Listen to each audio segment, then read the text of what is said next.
जमिनीच्या वादातून एका 5 वर्षांच्या निष्पाप चिमुरड्याची हत्या करण्यात आल्याची धक्कादायक घटना समोर आली आहे। हे प्रकरण बिहारमधील बेगूसराय जिल्ह्यात रिफायनरी पोलीस ठाण्याच्या हद्दीतील चकबल्ली गावातील असल्याची माहिती समोर आली आहे। हत्या केल्यानंतर या चिमुकल्याचा मृतदेह त्याच्या आईच्या कुशीत आणून टाकला आणि घे तुझ्या मुलाला मारलं असं आरोपींनी सांगितल्याचाही आरोप आहे।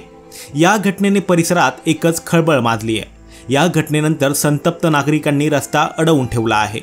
अनमोल सिंगचा मुलगा गोलू कुमार असं मृत 5 वर्षांच्या चिमुकल्याचं नाव असल्याची माहिती आहे। कुटुंबियांनी दिलेल्या माहितीनुसार गोलू घरातून 10 रुपये घेऊन दुकानात बिस्किट घेण्यासाठी गेला होता।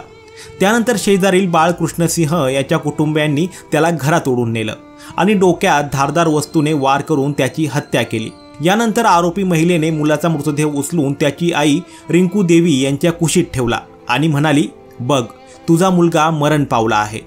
कुटुंबियांनी सांगितलं की बाळकृष्ण सिंह यांच्या कुटुंबात 2 कट्टा आणि 15 धूर जमिनीवरून अनेक दिवसांपासून वाद सुरू होता। हे प्रकरण कोर्टातही आहे आणि यापूर्वीही अनमोल किंवा त्याच्या मुलाला मारून टाकू अशा धमक्याही देण्यात आल्या होत्या। या घटनेने संतप्त झालेल्या लोकांनी गावचा रस्ता काही काळ रोखून धरला आणि गोंधळ घातला। पोलिसांनी घटनास्थळी पोहोचून लोकांना समजावून शांत केलं आणि मृतदेह ताब्यात घेऊन पोस्टमॉर्टमसाठी सदर हॉस्पिटलमध्ये पाठवला।